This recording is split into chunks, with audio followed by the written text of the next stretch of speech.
This is our 28-week pregnancy update. So I actually had my 28-week pregnancy appointment today also, or when this goes up it'll have been yesterday, but so I had my appointment on my 28 weeks, which is really rare, and this was the first week that I did it at my new healthcare provider at the Puget Sound Midwives and Birth Center. That's where we go now, and I really loved it. I was so once I was there and my appointment was kind of happening and over with, I was I just feel so much more comfortable, and it's just a lot better situation. I'm happy that we switched. So Chris couldn't go because he had to work, but I recorded so you could see what the place looks like, and I didn't record anything in my appointment because I don't know, it was kind of weird. But so in my appointment they did a lot of initial questions because I was my first actual appointment there, but then they took my blood pressure, which they said was good. It was 104/70, which they said was good. And then that sounds good. Yeah, doesn't sound like 300/1. Yeah. And then they did a thing which the midwives at the other place that we've been going haven't really done, so it was kind of new, but they did this. Because I have a midwife, and then they have a student midwife that they are also showing during the appointment, so they do everything twice. So she did this kind of massage, but it was kind of just feeling my belly and pressing in and trying to locate the baby's position to feel where the baby is and what it's doing. And the student midwife couldn't really tell what position it was in, and then the midwife did it, and then she was had not trouble, but it took her a long time. She was this baby is this is she said it's the fourth baby today that they've had trouble knowing the position, and that is because our baby is currently breech.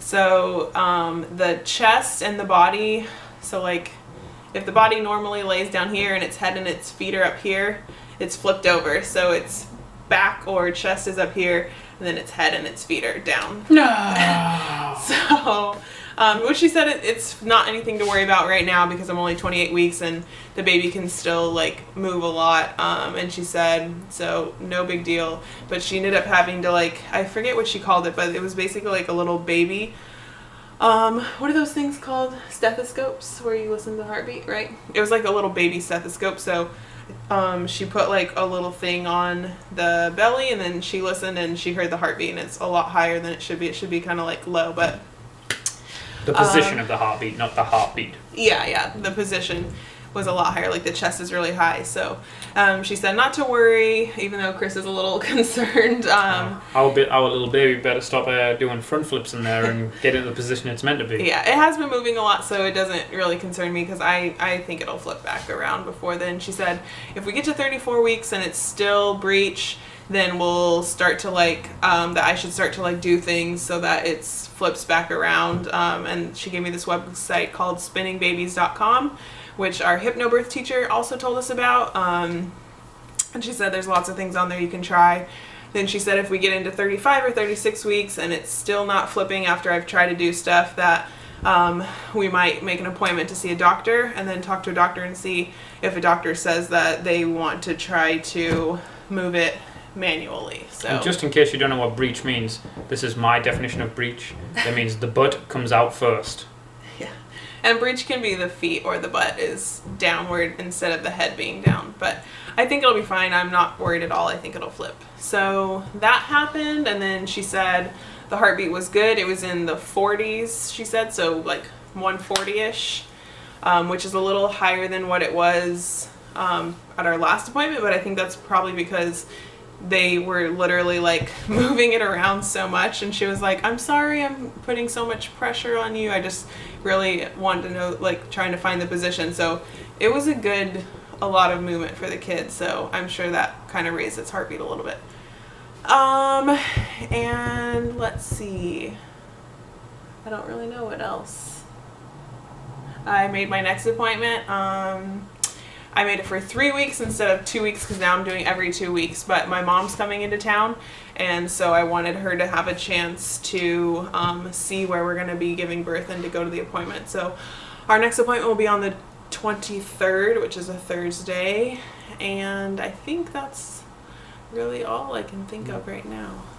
You had your baby massage? Oh yeah, I did a prenatal massage a couple days ago to try to, like, because I was having a lot of back pain and I started having pain in my tailbone, my coccyx. We went on I did a little run up a hill and then we went and worked out after, and then like immediately after that I started having pain in my tailbone. So I don't know if I did something or... So what they say is true, working out is bad. Don't work out. Like, that's the rule of thumb here. Don't work out. Don't go to the gym, guys. Just eat whatever you want and get fat and love life. I think it was like when I was running, or maybe the way I laid in bed or something happened, but so I started to have pain. So I went and did a prenatal massage, which was kind of like, I don't know, I wanted like I like a little bit rougher massages, which she did rub it out really good, but like since you can't lay on your belly, it's kind of like she can only do one side at a time. So, and I had a lady who's really, really tiny.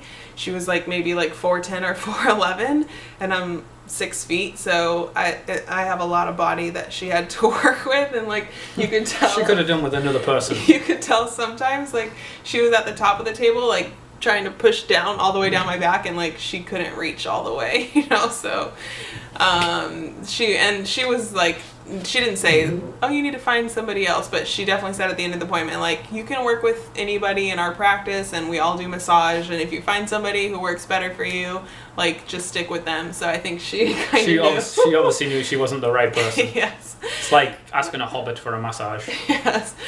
So, but it was good. I mean, I felt good after. I'm going to try to do another one next week, I think, because I have one day off next week, and I'll try to schedule on my day off.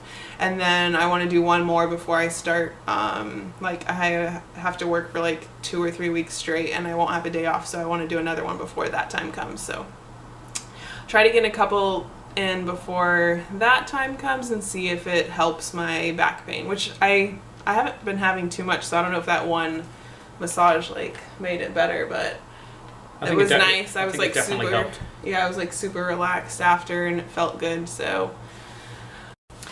something else that happened, I, not randomly, but like I worked and then I came home, and then even in the morning sometimes when I wake up is when I'm like getting ready doing my makeup and hair and stuff, like my feet kind of feel weird, like tingly and kind of like fat. And when I was putting lotion on my foot in the morning, like the top of my foot kind of felt like bruised, and I think it's because they were getting like swollen. And then throughout the day I try to like put them up a little bit, but when I got home from work, like my legs were really, like I had cankles on the drive home.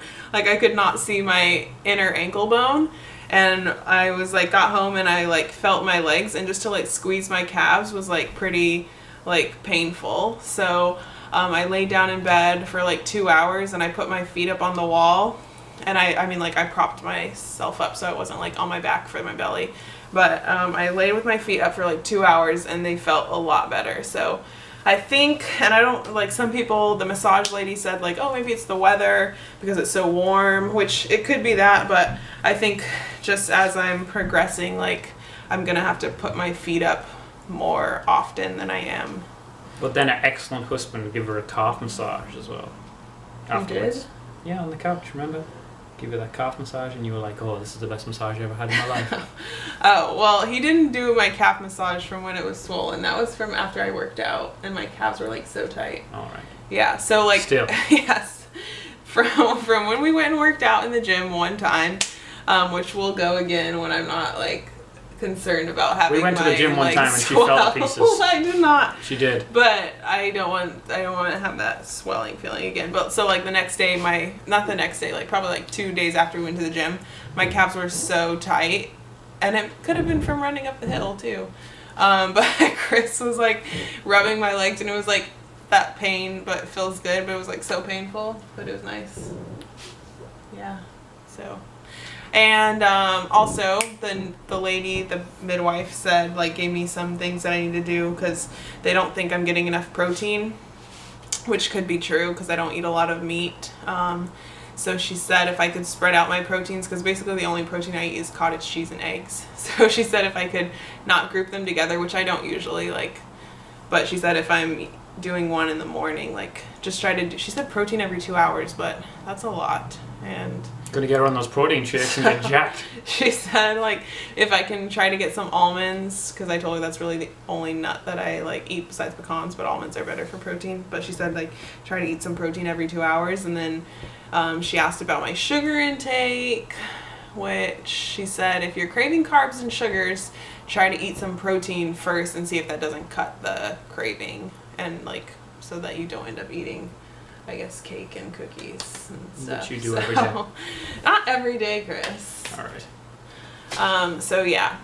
And I asked about the procedures for the hospital.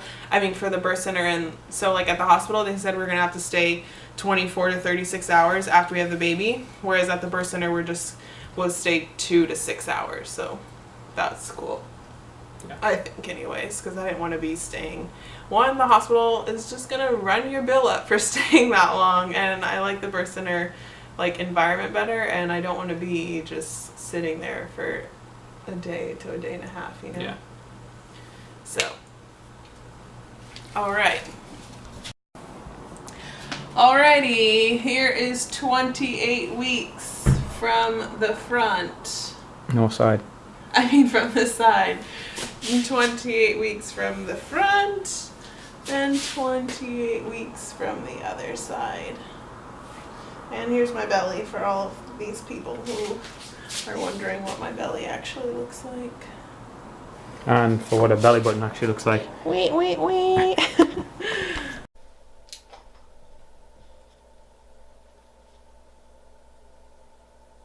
feeling me, right? Pressure, but Yeah, pressure. I can't get away from that. Yeah. You're gonna feel pressure.